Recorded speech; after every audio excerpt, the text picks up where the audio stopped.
Pre-algebra lesson 115, polygons, congruence, and transformations. So polygons, this should be a review, stuff that you should have been doing since about 4th, 5th grade. We've got the basic definition of a polygon. So a polygon is a shape made out of straight lines on a plane or a flat two-dimensional surface. So for example here, this one's not a polygon because we see curvy lines. This one is not a polygon because it is not a closed shape. This is what we'd call a concave polygon. The reason why we'd call it concave is because there's an indentation in the polygon, and this is a convex polygon, meaning that there's no indent anywhere. Every single vertex is apart from each other. There's no vertexes being pulled in between two other vertexes. So or the easiest way is this picture, the little cave. That's how you spot concave polygons. Now let's talk about names of polygons. These are some basic polygons that we should already know: triangle, three sides, quadrilateral, pentagon, hexagon, heptagon, octagon, nonagon, decagon, undecagon, and dodecagon. So new ones, I don't believe in previous math books they really focus on heptagons. So that's seven-sided. So you can have heptagon or what's the other one? There's another thing for seven-sided. I forget what the word is though. It's heptagon or septagon. That's what it is. So you can say hepta or septa for seven. Octagon we should know. Decagon we should know, but some like nonagon, undecagon, and dodecagon. Those are a little bit weird. Nonagon, it's kind of like ninagon. All right, that's a little easy to remember. Nonagon. Undecagon, it's like a decagon plus one or uno, right? And then dodecagon, it's like a decagon plus dos, right? So if you know a little bit of Spanish, that might help you out, or maybe the Latin. So undecagon, 1, 10, 2, 10, right? So 11, 12. Now anything with more than 12 sides, this is a nice note here, anything with more than 12 sides can just be referred to as an n-gon. And they don't mean actually call it an n-gon. N is just a placeholder for whatever number is. So for example, they say something with 15 sides would be a 15-gon. If it had 20 sides, that would be a 20-gon. Or 30 sides, that would be a 30-gon. Okay? So anything past 12, we stop giving special names to. We just call it, whatever number it is. Let's see here, the vertices. So usually the way that we label polygons is with vertices, right? So this is a octagon. And it's labeled A, B, C, D, E, F, G, H. So we could call this octagon A, B, C, D, E, F, G, H. Or we could actually change the name by reversing the direction. We could call it A, H, G, F, E, D, C, B, or we could start at a different letter other than A.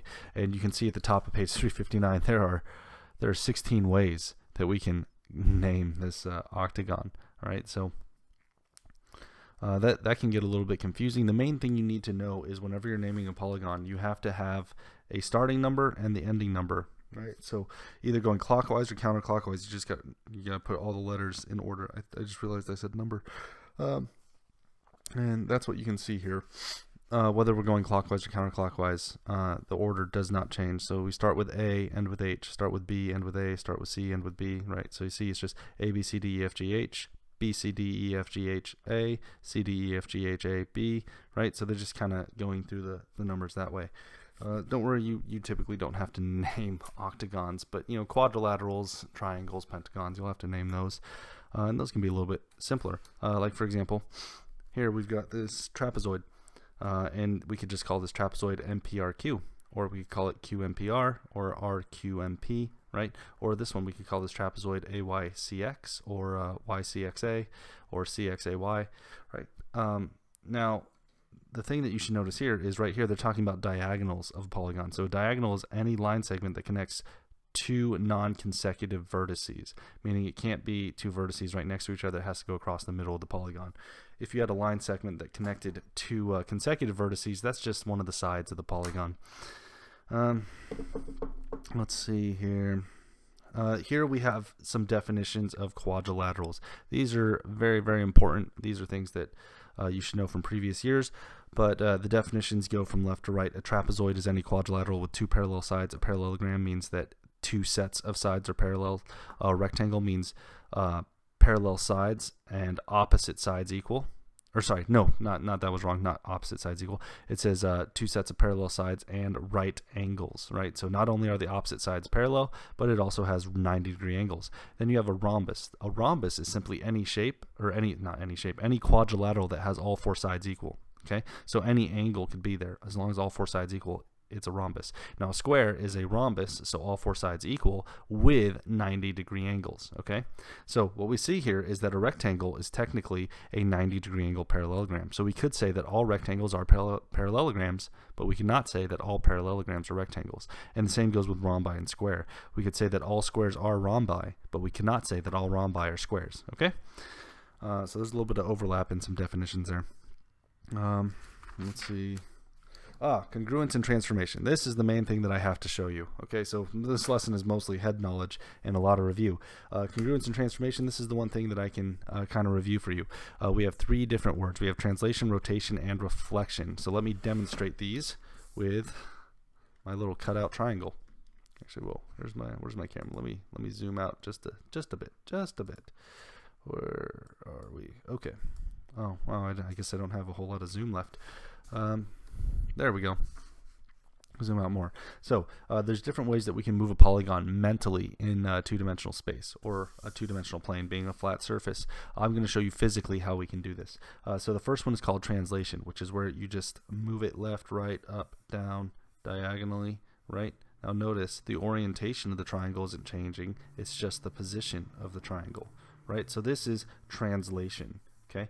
Next we have rotation. The way rotation works is we pin one of the vertices, right? So if that vertice is pinned, it's not going to move, and the triangle is just going to rotate around that pinned vertice, right? So that's rotation, and I could pick any vertice I want. So like I could pick the top one, I could rotate it around that vertice, right? Or I could pick this one and I could rotate it around that vertice, right? That's rotation. Last one is reflection. The way reflection works is you just take the polygon and you would flip it on one side. So this entire side, instead of just the vertice, this entire line stays pinned to the shape, and it flips like that. So that would be it reflecting to the left. Or I could have it reflect down if I pin that line, or I could have it reflect across the hypotenuse if I pin that line. So that's reflection, right?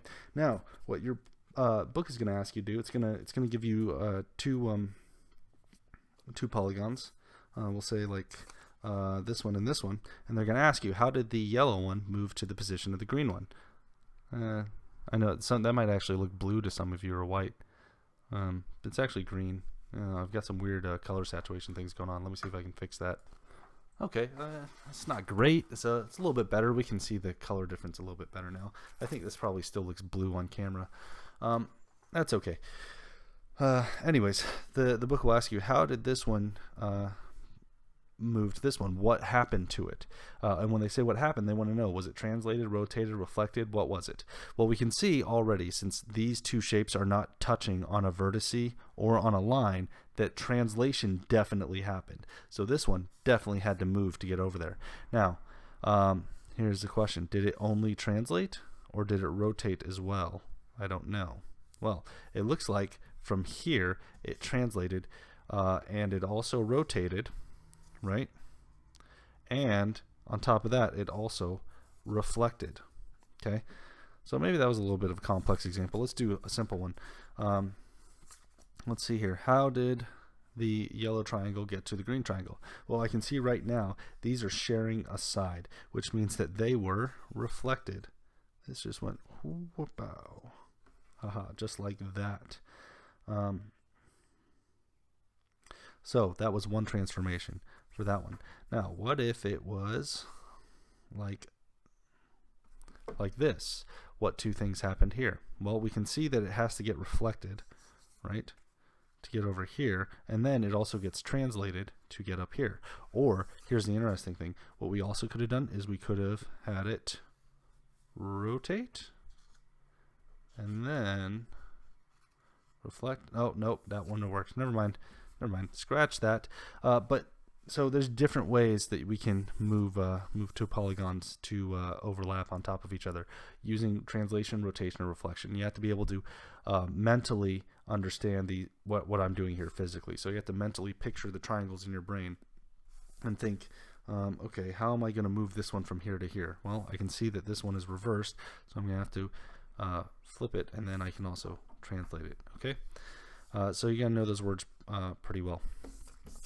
Now, the last thing, oh yeah, congruence. So the mathematical definition of congruence. Congruence is when two shapes are the exact same size and shape. The test for congruence is being able to pick one up and putting it directly on top of the other and then matching up perfectly. So these two triangles are congruent because if I pick them up, their vertices and their sides match perfectly.